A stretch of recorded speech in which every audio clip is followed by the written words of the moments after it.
What's going on, everyone? This is Jay from Premier Gaming Entertainment, and I'm here to bring to you my takeaways and analysis video for this week's game versus Penn State.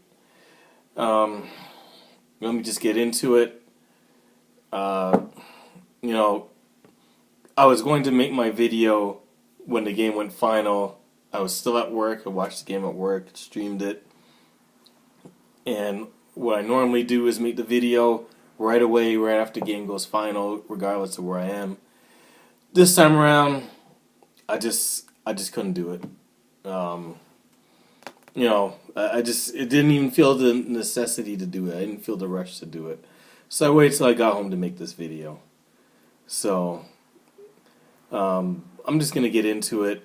I watched the game, and from start to finish, and the game went final, and to be honest with you, I wasn't even upset at the end result of the game.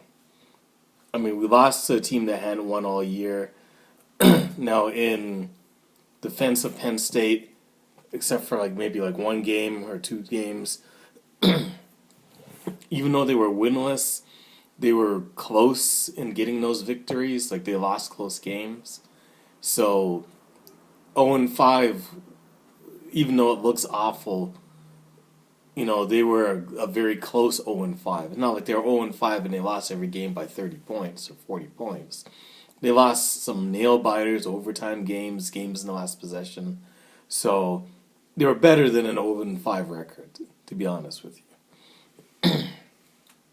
That being said, like I said, of course we had to beat a team to give them their first win. And I just wasn't even upset about the whole game. And here's the reason why. I looked up and down our roster, the people that were in there, especially on defense, and people are wondering why the defense sucks, why they can't stop anybody, they can't tackle. Any team that comes in there that's struggling, all they got to do is just play us and they're going to have a good game. I mean, let's be honest. If you look up and down that defensive roster that's in there, and say compare it to an Ohio State team, a Clemson team, an Alabama team, name me a person on that defensive, whether it be the starting lineup or anybody. Name somebody that you think that would be able to start, that we put in there for each snap. Just name somebody. I could say arguably Dax Hill and Kwity Paye maybe, and that's it. I'm talking about the whole defense, whether it be the corners, safeties, linebackers, the defensive line.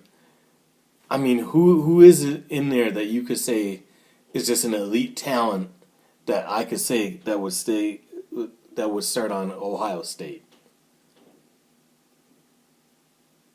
I'm not pausing. I'm just giving you time to think about it, because I can't think of someone. Like I said, maybe Dax Hill, maybe Kwity Paye. Other than that, I got nobody. So it's not surprising that these teams are just doing whatever they want, going up and down the field, scoring at will. I'm surprised when we get stops. And it's like I came to this revelation.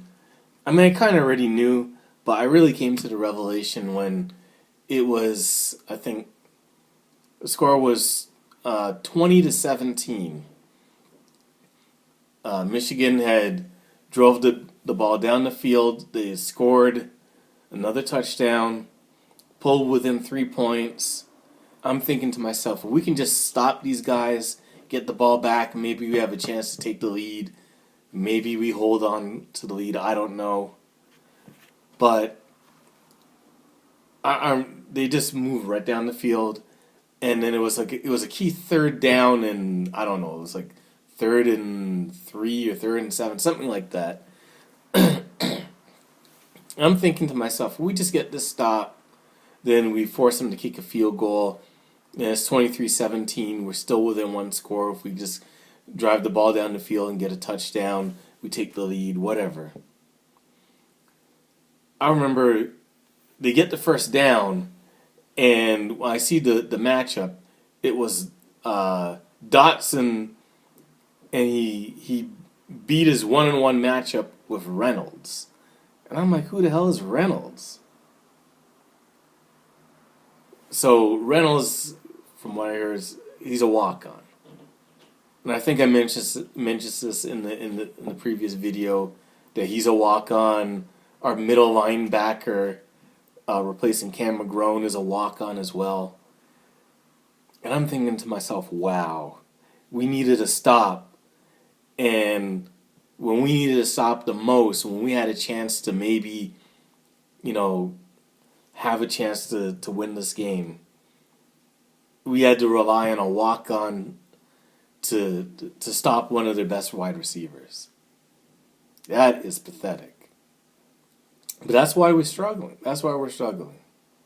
You got walk-ons in key positions. I mean, I watched.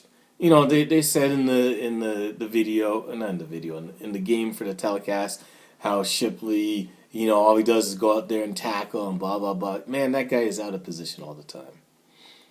I remember he was out of position on that throwback versus Rutgers in double overtime. When Sean Clifford ran for that 28-yard touchdown this game, he was completely out of position. Like, he just runs. Like, there's no instinct. He just runs, follows the football, doesn't have any instinct at all. But these are the guys that we got in there. This is why we're losing. This is why we're struggling. Cade obviously didn't have the best game.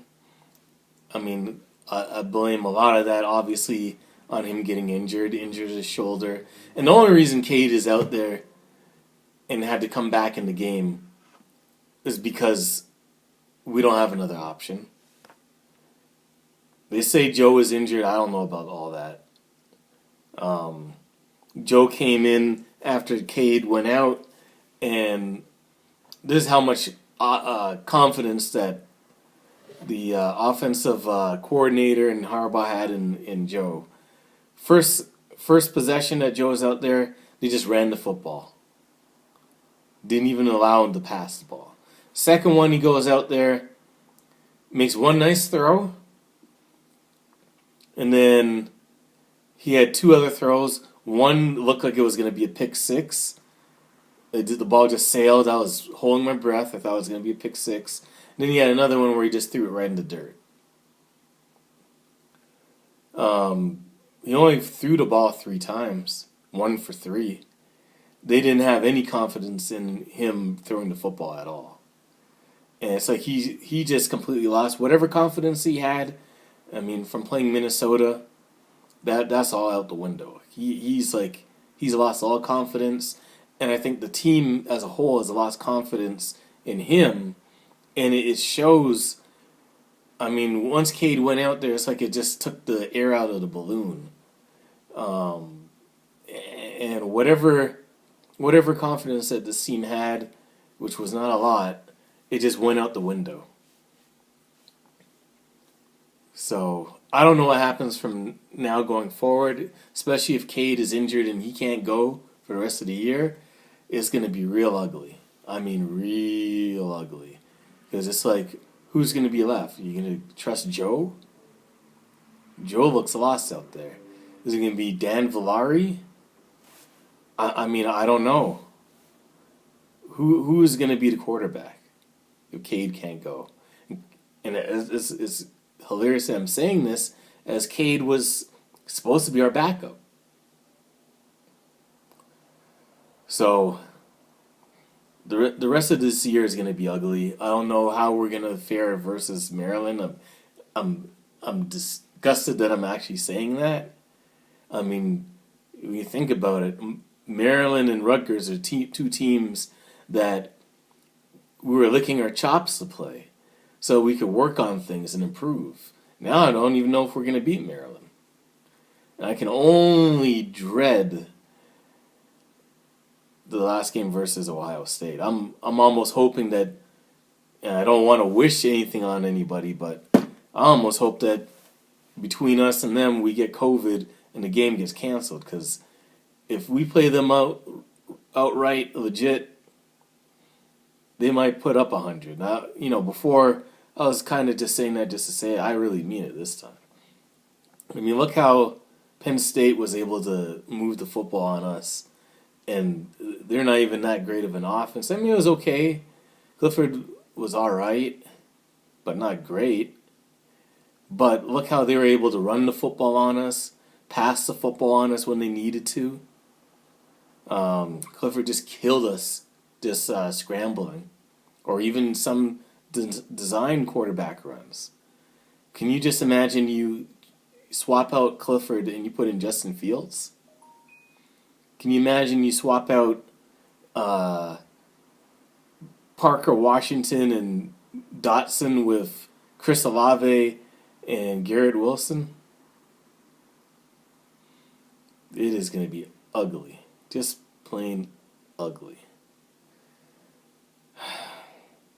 Like I said, I'm not even upset anymore about us losing. I can't even get mad. I'm not making any excuses for Don Brown. He just refuses to adapt. But when you look at it, it's like, what else do you do? Who else are you playing? I don't almost understand.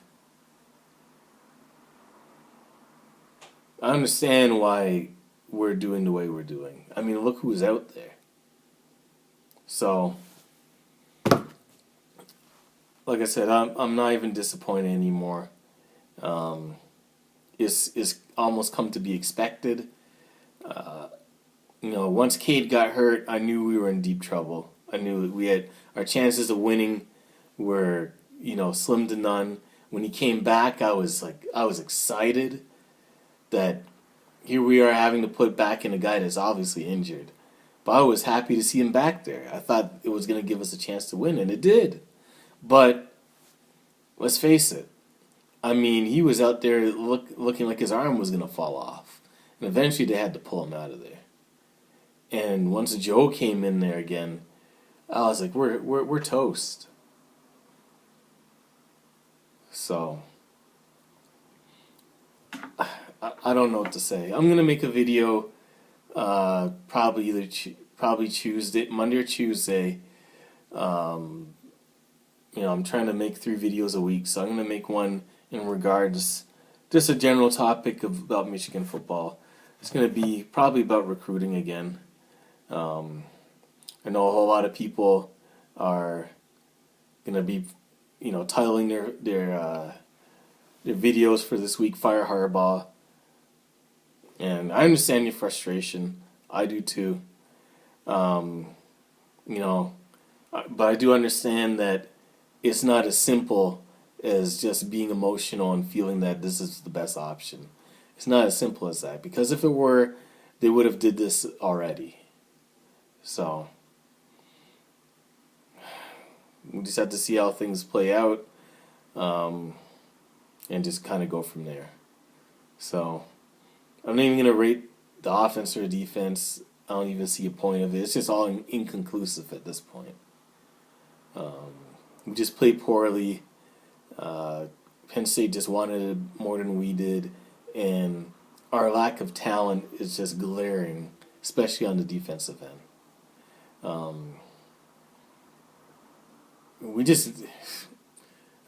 Besides the lack of talent, these guys need to get in the weight room. Our defense and offensive line just get pushed around. On defense, we get pushed backwards. On offense, we get pushed backwards. So it's hard to get any positive yards from running the football on offense, and it's hard to stop anybody running the football on defense. I mean, Penn State, without their best running backs, probably ran for at least about a good 270 against us. And it was like every time they ran, especially in the first half, it was like they were getting about 7-8 yards. So I don't know how you're going to beat anybody when you can't even push back.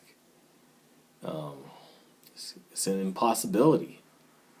You'll never win if by time you get a hand on somebody, they're already 5 yards in your backfield. And I mean, it's hard to do well if your team can't tackle.